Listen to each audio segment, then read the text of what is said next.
afternoon, everyone. Thank you for joining the Greater New York Chamber of Commerce and celebrating Small Business Day with a wide variety of webinars, information, networking, and business contacts for you to build back your business. We're here to assist you on anything that you need. Today, Jay will be presenting from CMIT, and we're going to be talking about technology for small business post-COVID. So right now, I'm going to, I'm just going to turn it over to Jay right now. Everyone, there's a chat on the bottom, so put your questions in the chat, and then Jay will do a Q&A after his presentation. So we're going to get going right now. I'm going to turn it over to Jay. Jay, thank you so much for hosting, and we really appreciate CMIT Solutions hosting Small Business Day. Awesome. Thank you, Helena, for the introduction, and thank you all for taking the time to join us. We're going to share some of our observations of what we are doing as a small business as we are helping other small businesses to resume and grow in this environment. So today we're going to briefly introduce ourselves and give a quick overview of our products and services, how we see that the resumption from this crisis is happening in the market, our viewpoint, and would like to hear some feedback from you too. We have a lot of materials, but there is no hurry to get into the end of it. It's more important to take some questions, so feel free to send those to Helena, and we're going to address as we receive those questions. So without further more introduction, we are CMIT Solutions. We are a nationally present MSP with 250 plus locations across the nations, 200 plus partners around the country, 60 plus vendor partnership with 10,000 plus clients. We are in the operation for 25 years, and we have a very high rate of customer retention rate of 95%. What we offer is a full suite of products and services for small and medium businesses, technology operations, most likely for businesses who cannot have a dedicated IT team that is not economic. So in such cases, we manage their entire hardware, network, software, applications to business, to productivity, all technology needs for those businesses. We have client testimonials, a number of them. So our clients typically stick around with us for very, very long time. And many of them become large clients eventually, and they become small to medium, medium to large clients, and we are happy to help and be a part of that growth. So in summary, what we are and what we aspire to be, we want to lead by technology. By providing small business solution, it does not mean those are actually small solutions. So that is a unique thing about CMIT. Our goal is to get the enterprise level and quality of solutions for small businesses at an affordable price. And we do this by pulling many small businesses and act like a large businesses IT team, and therefore we can make the cost affordable for small businesses. So we lead by technology, and we believe our technologies are all leading edge solutions. We are in the industry for a long time with the credential, and we have a national coverage because even for smaller businesses who have multiple branches, we can give them the coverage. We have a really experienced team of 1,000 plus engineers across the country who are very collaborative, and we are always helping each other. Probably no problem is there that we have not seen. And we work with so many industries that we bring very customized solutions, whether it is for a doctor in a physician's office, a dentist's office, or a chiropractor, to an accountant, to an insurance company. We know exactly what goes on in those industries, and we can bring in solutions that are relevant to them. At the end, our promise is to offer a proactive business technology solutions at a flat cost, taking many of the risk out of the equation, and yet to provide a really high quality of service that only larger enterprise can afford. And we believe if you use that, you really get a competitive edge of, over your other small business, peers and competitors. So today we're going to talk about, 4 or 5 major things that how in the post-crisis, the economy is looking for the small businesses and what are the trends and what is a small business we can do. We of course know there are a lot of headwinds for small businesses. So we're not going to talk about what we cannot do, but let's talk about what we can do. One of the important things about every major crisis in the history is that it altered the customer behavior. And for every business, nothing is more important than knowing your customer, right? So we need to understand how our customers are changing. It's a problem for us. Similarly, I'm sure it's a problem for you too. And as you see that, we look back at the history to learn from, to glean and what we can get from that. So you see that, say every major event like World War II that introduced female participation of workforce, financial crisis that led to the digital transformation and deleveraging, SARS outbreak that increased more, home-based and remote consumption.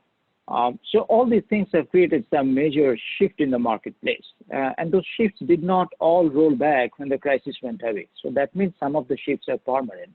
And those permanent shifts are very critical for businesses because if we miss out the big trend, right?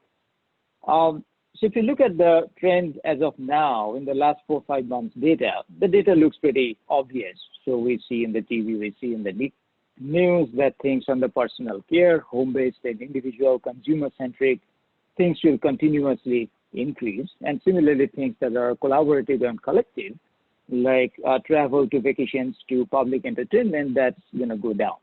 So that doesn't tell us so much, but it's a good beginning.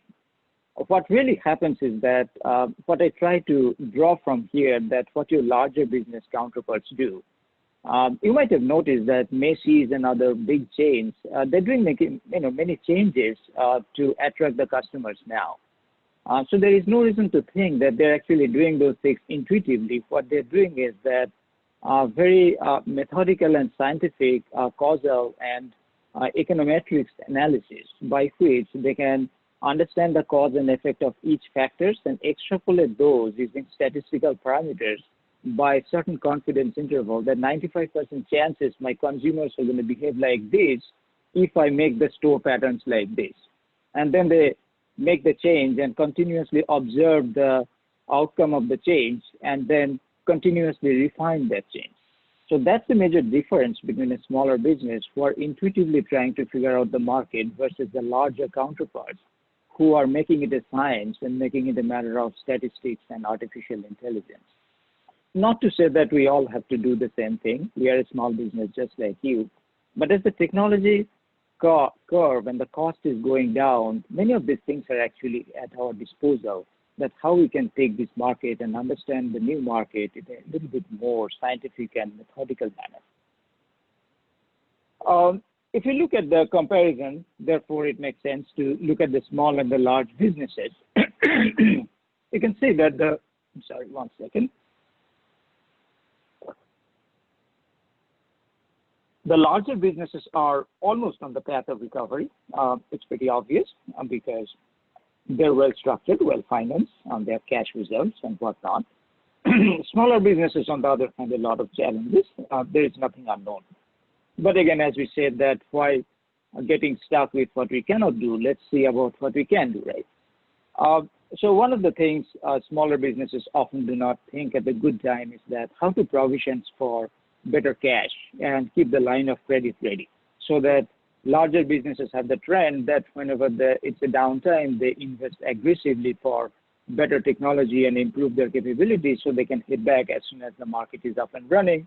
Whereas the small businesses figure out much later that it's time to grow, time to invest, so they fall behind. So why not trying to change the trend, right? That's also because larger business take at capital structure from an efficiency viewpoint. They don't consider that a debtless capital structure is a no-cost capital structure, which is a misconception in a small business. It's actually the 101 of finance that unless you have some debt, your cost of capital does not go down. A larger companies take a look at it at much more methodical manner. Obviously, they're continuously investing in technology to stay competitive, and competition is the main thing. Smaller businesses are very much relationship-based, and many businesses we find are not that competitive because they believe their relationship alone will carry them forward, which we believe would be, could be risky. Larger businesses focus on market more from an intelligence and statistics and very scientific marketing, viewpoint, whereas smaller businesses often go into by intuition and local experience, which is good to start with, but you cannot just carry on all the time like that. But on the other hand, larger businesses have significant higher overhead in terms of getting their approval and too many layers of complexities of the organization, whereas a smaller business can be a lot more nimble to bring those new technologies and get going with some of the new products and services. So there are some advantages that a smaller business can inherit from some of the bigger businesses, what they do, how they do, and yet can do it at a much cheaper cost. So how do you balance the act? As you're seeing in the market, there are four main things coming out as our clients are trying to go back and resume. Some of them call us because they already are suffering. Some of them call us because they are forward-looking.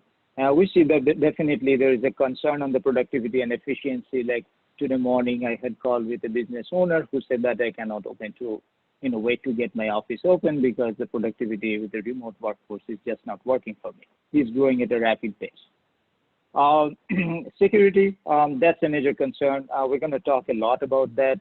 That with the working from remote and working from home conditions, the security situation has, exposed a lot. And according to IBM and some other companies, apparently cybersecurity threats and attacks have increased by as much as 60 times after the COVID, which is not surprising. That leads to many risk management perspectives, like not just workplace health and safety or the possible litigation, but think about all the security breaches and the impact on HIPAA if you are subject to that, PCI DSS or GDPR, CCPA, or the New York 5575, which is also called the SHIELD Act for the data protection, or the New Jersey SB 52. So many of these things, smaller businesses may not be aware of. Their data might be everywhere, their security may not be in the best shape, and later they might be, having a really scary time with that. And at the end, obviously, the growth. If you have $1 to invest in a bad time, where do you go? Where do you invest first?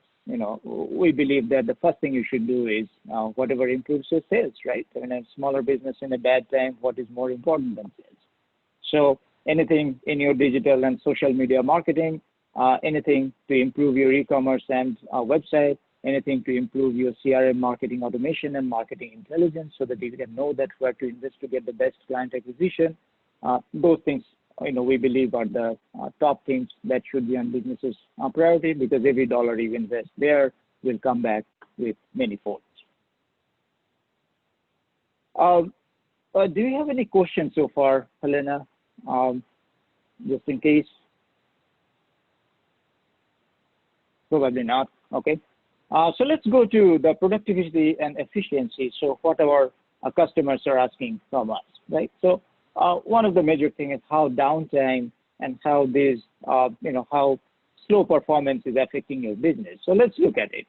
Average workers, waste 22 minutes a day dealing with IT issues, right? Is that the best time? The best way to use that accumulates to 91 hours per year per employee.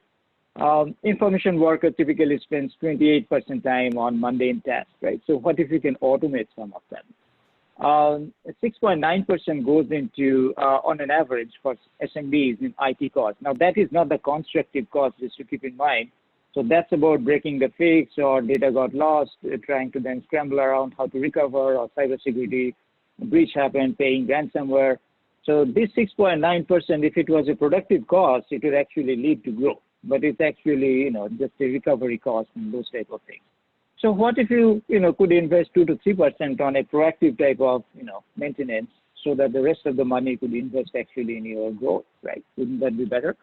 But unfortunately, statistics show that not a lot of small businesses think that way, right? And if you think it that way, you'll see that managed services cost would, actually improve your overall, overall value by 30 to 40% and efficiency boost. So you have to calculate the people's time and the efficiency and what else you can use that money for to really calculate what's the benefit of being proactive. And this is another step that, IT downtime and data recovery takes average this much of time in the SMB sector. And how does a, managed service help you?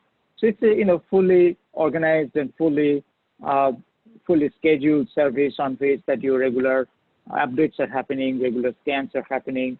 And not only it's keeping you safe, secured, properly updated, but also keeping your performance, performance of your IT infrastructure properly running, which I will give some examples and you will see why it is important. So why do you need, proactive services? Regular antivirus update, delete temporary files, debris, keep your systems clean, apply regular patches, installing regular Microsoft updates, know where your PC and whether your computers are operating optimally. Now, why are those important, right? If you think about it, you buy some PCs and you are operating your business, who cares, right? So think about it, that, 8th June, Microsoft released, there is a critical patch that came out that should be applied for a whole bunch of systems that are on x86 and all this technical language around that, right? So now, are you really sure that your company has accepted this patch or not? Is it there? Is it not there? Who knows, right? And do you really want to spend time on this? Yes, we know that sometimes when you don't apply security patches at the right time, it opens up door for cybersecurity vulnerability, right? Most importantly, this happened is, all of you probably know, the Equifax breach happened because a security update failed to apply at the right time. The update process failed, and we know what happened after that. 40% Americans' credit history and financial records ended up in the hacker's hand. So it's important. We cannot take these things lightly, yet you cannot spend your time to go through the technical documentation to figure out what to do, what not to do, right? So you can see that why do you need a proactive services rather than to fix things when the things break down? Data backup and protection. So much is told about data. You hear about data all the time. So we're going to demystify some of the things. So you can ask 3 or 4 critical questions, right? So whether you're using cloud-based bunch of services, whether you're using your laptop, desktop, server, whatnot, just think of it logically. Where are all of your data, right? You collected a whole bunch of credit cards from your customers. So where exactly that is? Is it on your laptop? Is it on the server? Is it on the cloud? Where exactly that is? And are those categorized as per their sensitivity, right? So if you are collecting date of birth or social security information, are those especially encrypted and protected, right? Or are those all dumped into the same file, the folder, or somewhere in the OneDrive or Google Drive? What's the reliability if you're doing a DIY backup like a OneDrive or Google Drive or something, right? What happens if you leave your computer on or your Google account gets stolen, right? Will all those customer social security number end up with somebody's hand, leaving you exposed to all sorts of legal trouble? What's the risk of data loss, and how would the business be affected? So if you know these things, 3-4 questions, and if you're comfortable, then you have a good control. So I know I'm not saying that everybody is out of control.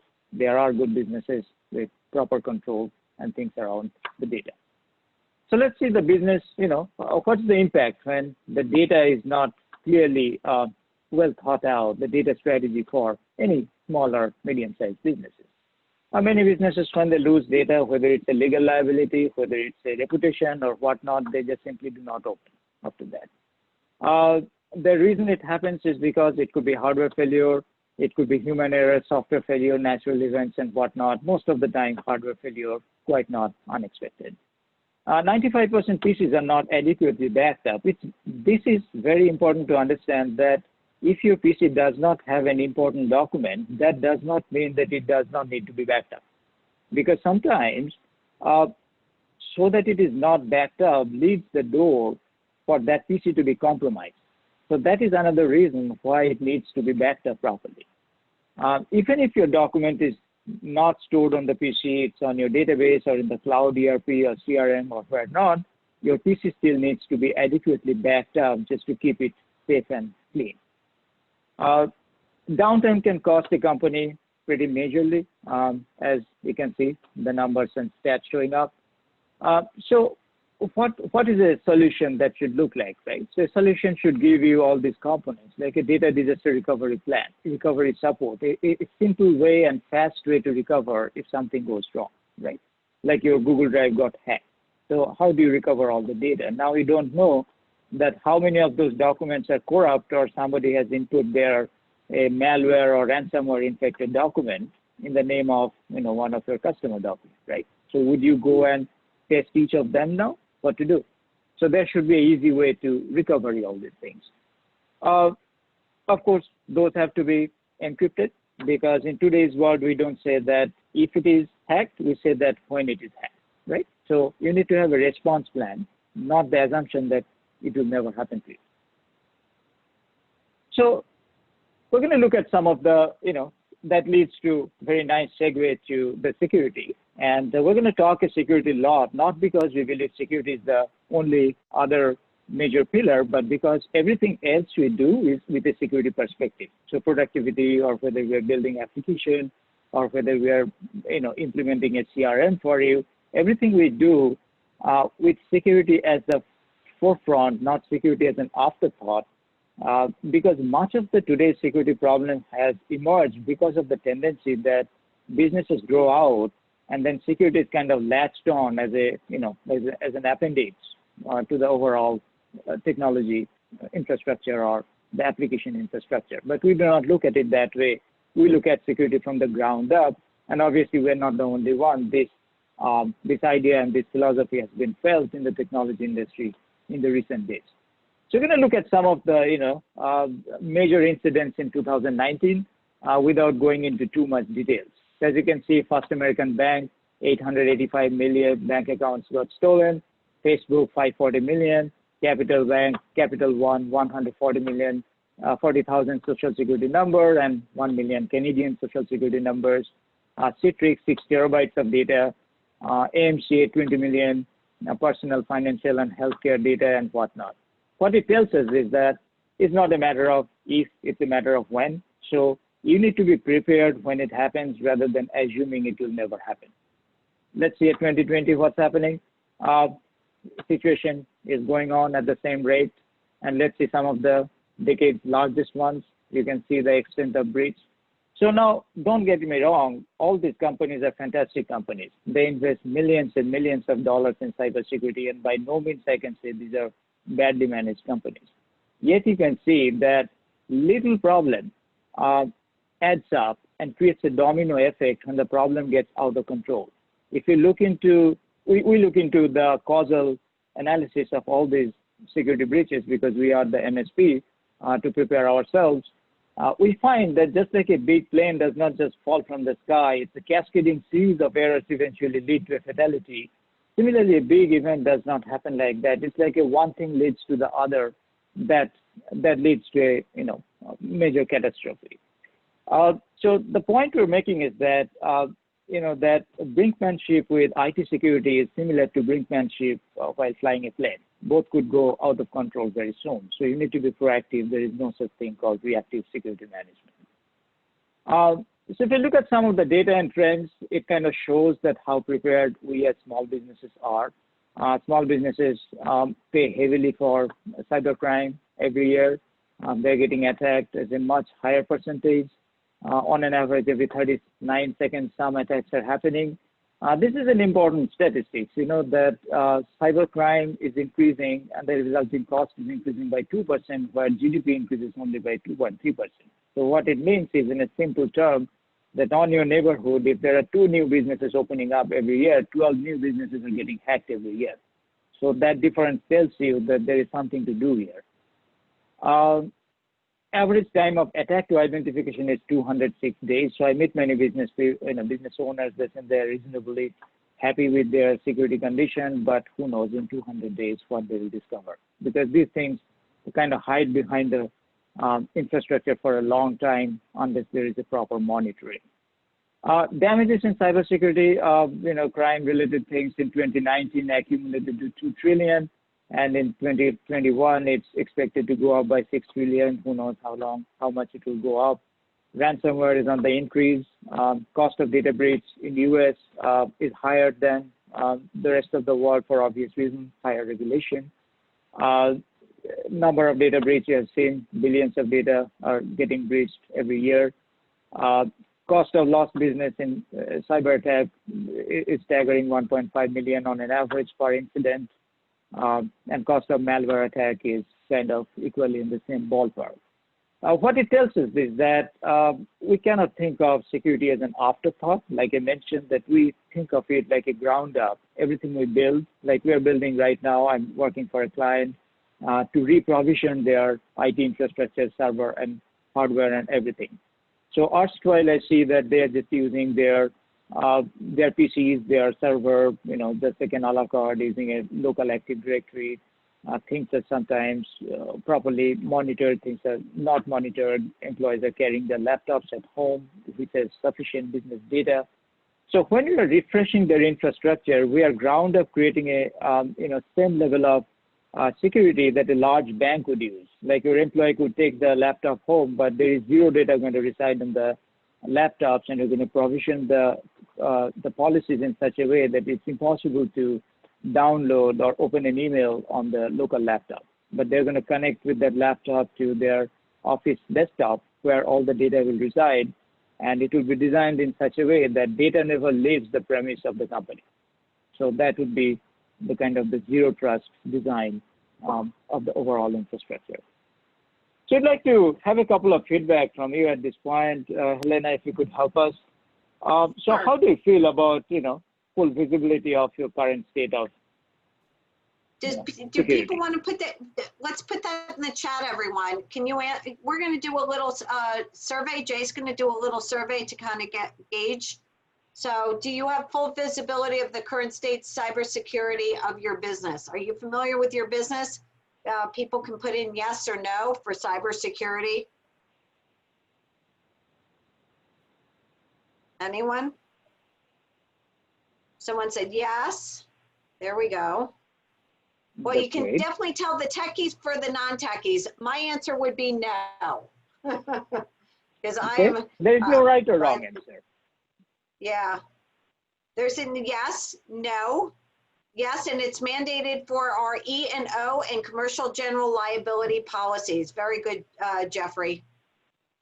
So. Awesome. Yeah, so you're getting Great. an idea. When did you last do a security assessment of your business? That's a good question.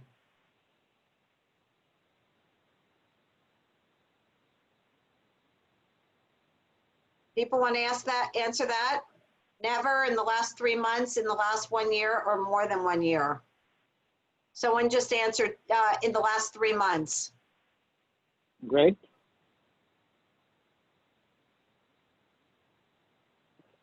Are you aware of how secure your vendors and service providers, AKA third-party risk? Yeah, this is an important. I'd like to add that all of you heard of the Target breach. Much have been talked about Target, but the reality is that their infrastructure was solid. It could not be breached, but the third party were not solid.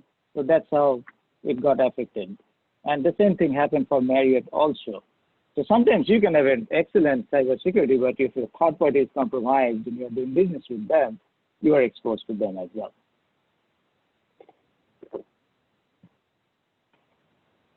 All right. Do you feel confident? Last one. Oh, go ahead, Jay.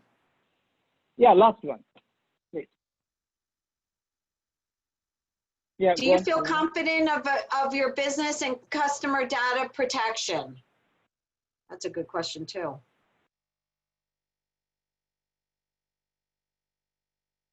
We're hearing, I don't know, number 1, yes. Question 4, yes. Confident, no, but we have exercised due diligence. That's good. Okay. That's good. So we're like kind of 50-50 split here between, I think I think from what I gather from the, from me talking to businesses, the smaller the business, the more entrepreneurial, the less of the security, because you don't have, huge networks compared to a medium size and a major corporation. Makes sense. Makes sense. Someone say confident? Yep. No, but we've exercised. Oh, that's a repeat. Okay. Okay. Well, good to know the perspective. That kind of. So we're going to see that, how this thing evolves so far, because sometimes you need to know the reason in order to combat with it, right? So what started in 1940 with individuals trying to avoid, long distance call costs, phone tracking. In 48 years, it took for it to evolve into some kind of computer war, where Morris Worm led to first DDoS attack and first Computer Fraud Abuse Act was, came into place. Then by 2000, virus and all these things became pretty much standard, and people realized that without antivirus, you cannot run a PC. Before that, even I did not have antivirus and PC in the days of 90s. Then started phishing, and it got publicized more when the DNC breach happened. But after that, notice how quickly the major milestones are happening. Ransomware from Korean hackers, WannaCry, affected computers in 150 countries. Cryptojacking, then started target-specific organized attack, and now the IoTs and industrial control systems attacks are going on, where the large factories' control systems are being hacked so that they have to bypass their control system, and eventually they can override that. So it's getting kind of, very, very sophisticated. And one trend you see that, the older days, individuals trying to get attention, some miscreants, to now it is governments or enterprises based on espionage, profit, and, like an organized crime going on there. Market factors that are leading to this thing is rapid digitization, and our data is going up on the cloud every single day at beyond the speed of light. And the risk factors that are enabling the growth of cybercrime is that the bitcoins and all these things are, virtually untraceable, and other forms of crimes are fast converting into cybercrime, because, who wants to face a bullet if you can sit behind the computer and make money at virtually zero risk, right? So the ROI is really high. And there's a severe shortage of security experts in this world, right, who can design a thing. Like, as we provision IT infrastructure for clients, I have had clients who has everything, They have single sign-on, they have Microsoft Office Premium, they have, Intune and everything. They've used nothing of that, right? So then I said that we know that you pay for all these things. You could have used this much stronger security, but the question is who would do that? So that's where exactly, an MSP who is, or a company like us who are aware and keep their eyes open, and that, you're paying for a lot of things by which you could do a lot better, right? Cyber then and now, I gave you a brief kind of introduction. The rogue individuals who want, driven by curiosity or want to create, get some attention or malicious intention, used to do that, as opposed to now it is like a well-structured enterprise who are investing a few $1 million because they have a target that I'm going to hack these companies and make this much of money. So it's a very calculated attempt with an organized, crime. And what's enabling that is anonymous payment by Bitcoin, labor markets. You can hire hackers pretty easily, and the marketplace where liquidity and is virtually untraceable. So that's creating very high security for them of not getting caught. So what hackers are doing, eventually they have three options. They can become white hat hackers, so work for companies like Microsoft and help build a better product. Gray hat, they can be freelancers. They can still do hacking, but inform the companies that you should improve your product. And the black hat, they would join the crime organization to, make money out of that. So as long as this, offers this low risk and high ROI, there is no way it will stop. The organized cybercrime will increase. So the only thing we can do as small business will, need to get better at it. But the good news is that the technologies that were in earlier days available only to the large enterprises now are available to the small enterprises at a much more scalable and scaled down cost. So you can achieve the same level of security as the large enterprises. So that disadvantage really is not there anymore. So So how does COVID-19 increases the cybersecurity risk? So I'm going to show you some real examples. These are actual clients. So I went to one client who informed me about their scare about cybersecurity, went there, mapped their infrastructure. This is a much simplified version, obviously. Those who are in IT know that the real version will be much more complex. So this is how they look like. There is no firewall, nothing, no VPN, no site-to-site SD-WAN. So everything is, so basically their entire business is out in the public. And what type of company is it? It's a financial company. They are collecting people's birthday to social security, to bank information, to you name it. So I'm actually surprised that that company did not face a major attack yet, or when I ran the security scanning, I was actually surprised and pleasantly surprised that I did not find any hidden malware there. On top of that, their employees are, took their laptops home, connecting by mobile, connecting by laptops to the public internet, sending files, emails, and whatnot. So that's kind of anybody IT professional on the line would understand this is a recipe of disaster waiting to happen. I met with another type of business, owners who said that they're very secure. So then I went to map their network and figured this thing. Well, they have a firewall, which is nothing but a edge router, which is not a true firewall. So edge router just initiates VPN connection, but it's not a managed firewall, right? So somebody configured the security policies 10 years ago and it's just running. So they're, accessing all sorts of cloud services. The PCs are not updated. They're saying already that Windows update is not complete. Something got hung somewhere. But, some businesses are pretty, comfortable about that because they believe that there is a VPN there and that's kind of the panacea of all solutions. In the meantime, their employees are taking laptops home and connecting to Office 365 and Google Suite and whatnot. So tons of business data landing up on those laptops. And those laptops don't even have BitLocker encryption because those are Windows personal. So naturally, you see that under the apparent cover of so-called security, it's again another nightmare for an IT professional to clean this thing up, right? I did not show a few other components like servers and all other things. Apparently, that server has not been updated. Nobody attends that. So when I look into this, that I don't know what I'll find. So I'm going to show later how the picture should look like when you have a proactive IT services without spending too much. It's not to think that these things require arms and legs to spend in order to gain the reasonable amount of security. So how do we approach this? Obviously, anybody in IT would know today's world that one security solution does not work, that putting an antivirus is something that ain't going to cut it. You need multiple layers so that, from firewall to DNS filtering to email security to file sharing protection to data encryption. So this progressive layers, how it works is that as you go down the layer, it progressively reduces the risk. It's not necessary that every business will have all the layers because if you're not a HIPAA compliant, HIPAA compliance is not required, then you don't need the same, right? So you might avoid this one. But what is appropriate for you that requires some level of analysis, level of assessment. And we do that completely free, by the way, unless you actually buy our solutions, you don't pay anything. Designing and everything is free. But we do understand the sensitivity and regulatory exposure of each type of industry and each type of business and design a security solution that is applicable for that. What happens to the residual? Insurance. The cybersecurity insurance is on the fire these days. Everybody is buying it because the amount of damage is so high, it's just impossible to bear them.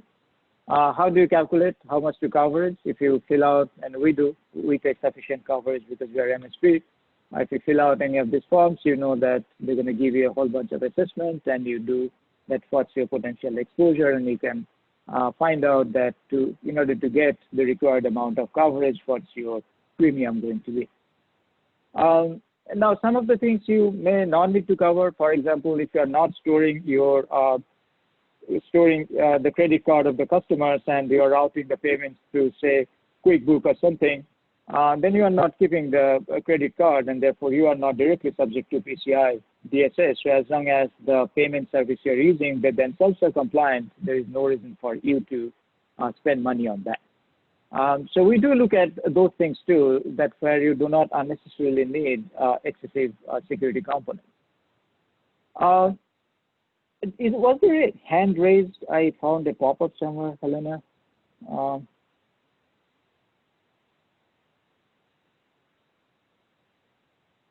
You are muted.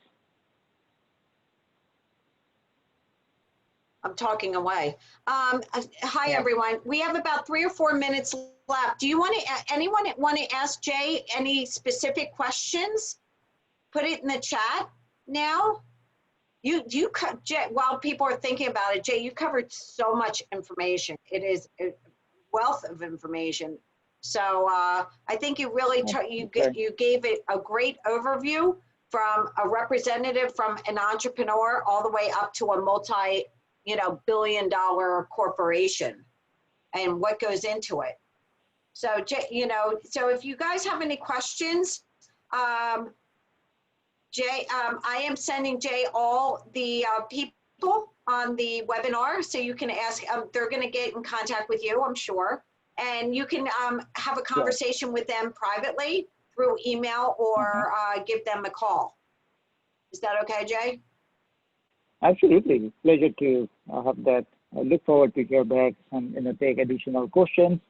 And in the last minute, I promised that at the end we're going to see that with our services how a secured infrastructure would look like. So I'm going to share that how we would approach at it.